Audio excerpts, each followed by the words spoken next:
It's time for the Jim and Terry Show.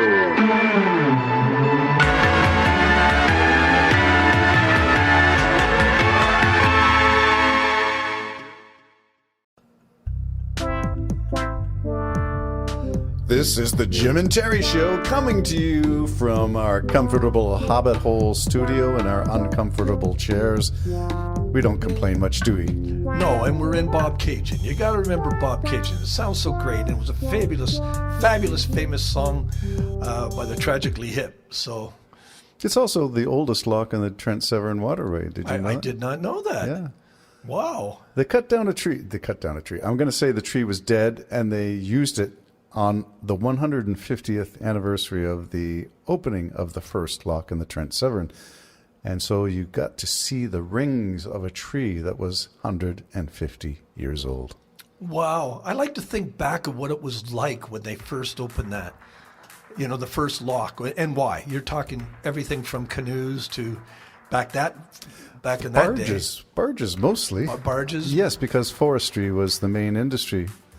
Most of Bobcaygeon was a lumbering town. Really? Yeah. I didn't know that. Yeah. Yeah. I know Canada was really helped out the British. They couldn't get, during 18 or whatever it was, they couldn't get any wood.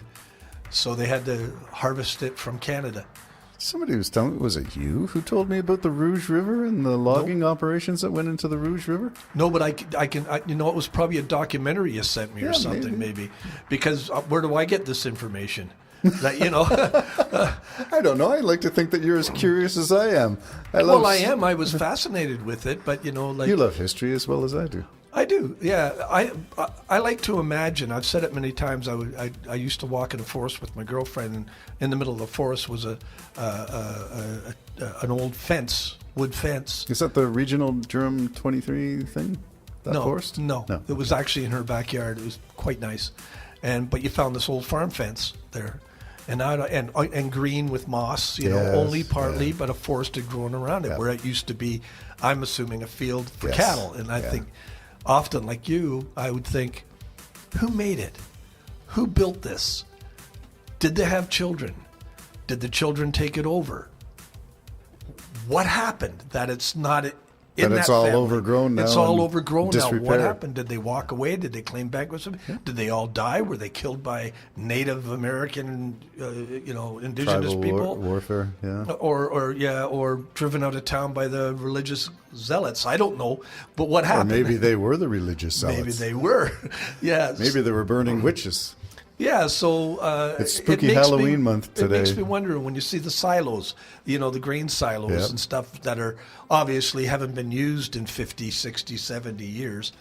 And you go, what happened? And farms that are overgrown. Yes. You go, how's it like nobody inherited this? Did it just become government land? Possibly. Back no taxes. Children, or all the children are dead, or nobody wants it. I had my car repaired, and one of their sons is going to take over the business, probably.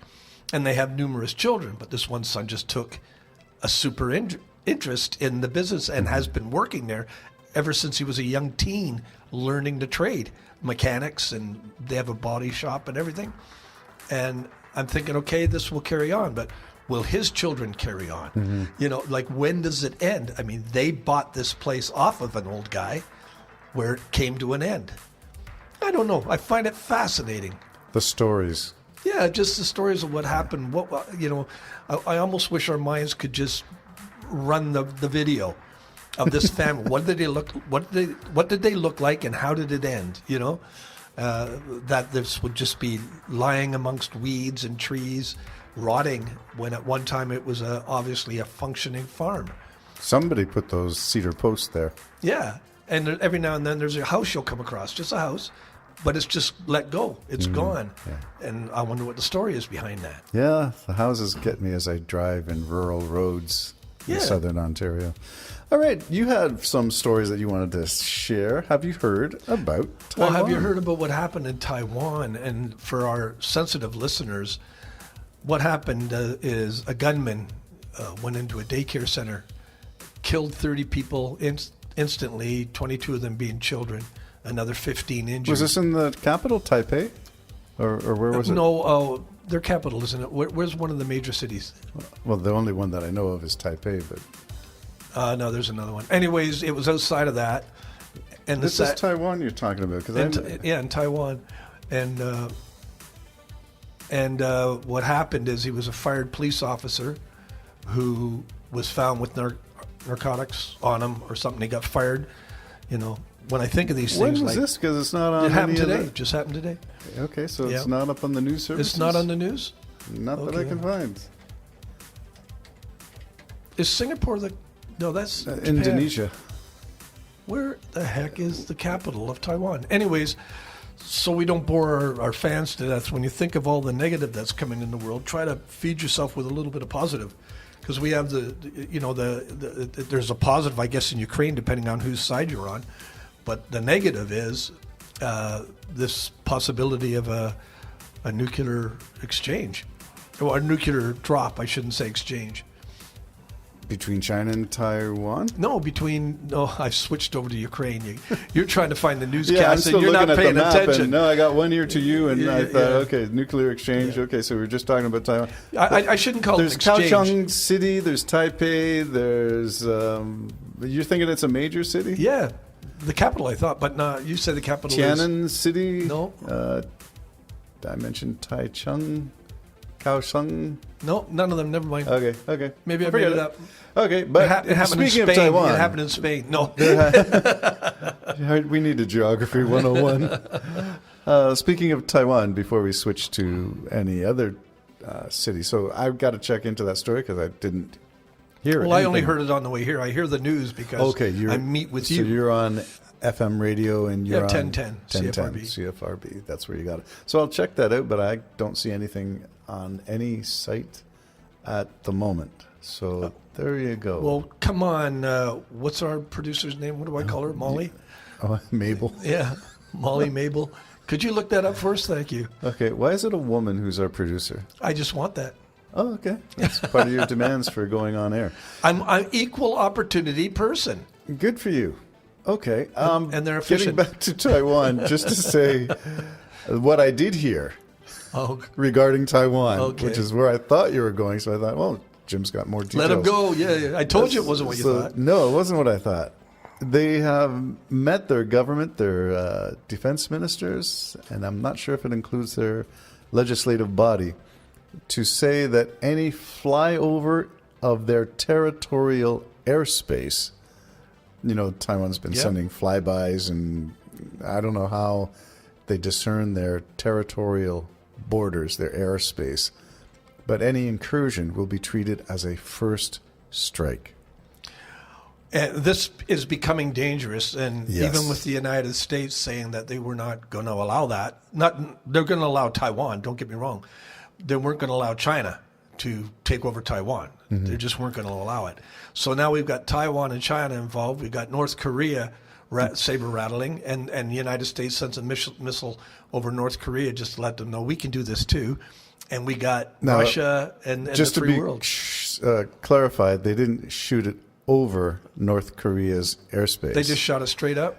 Well, along the coast, off the coast. Oh, okay. All right. But sending something over someone's airspace is pretty significant. Like North Korea did like to North Japan. Korea did, and that becomes saber rattling then. So that's interesting.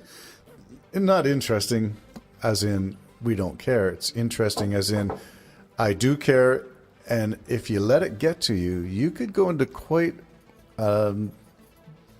nuclear funk? I think it's more than a nuclear funk. I mean, a matter of fact, I'm surprised at the world that probably the least thing of all the negative is the fact that Russia is threatening to use strategic nuclear weaponry. And I was listening to a general the other day. He said it would probably be, what do they call it, a gravity bomb, which means it has no target. They just shoot it when it runs out of fuel, or if they drop it wherever it lands, that's what it hits. So it's not purposeful. It's meant just to kill and destroy whatever it hits. About a 5-mile radius of mass destruction. Just 5 miles? Just 5 miles. Because these are the little ones. And of course the radiation still exists. So it's a dirty bomb no matter what. So My brother Bobby thinks that, it's crazy we worry about certain things, and it's like having a stick of dynamite in your wall lit, and he's right, that's a concern. How about the bombing of Zaporizhzhia, the city that has the second largest nuclear plant? Yeah. That Putin's taken over that plant, but he's bombing I thought it was the largest in Europe, wasn't it? No? Maybe the second, but either way, you don't want to bomb it. No, you don't. Now, so this is the destruction of the city within which the plant is operating. Yeah, well, look at Chernobyl. Yeah, Chernobyl. It's just a dead city for 2,000 years. Wow. So if they wreck that power plant, don't want to be digging up the ghost of Chernobyl. Yeah. And it's funny because it's the best source of power if it's handled properly. But we can talk about nuclear energy on the next Jim and Terry show. Bye-bye. Bye.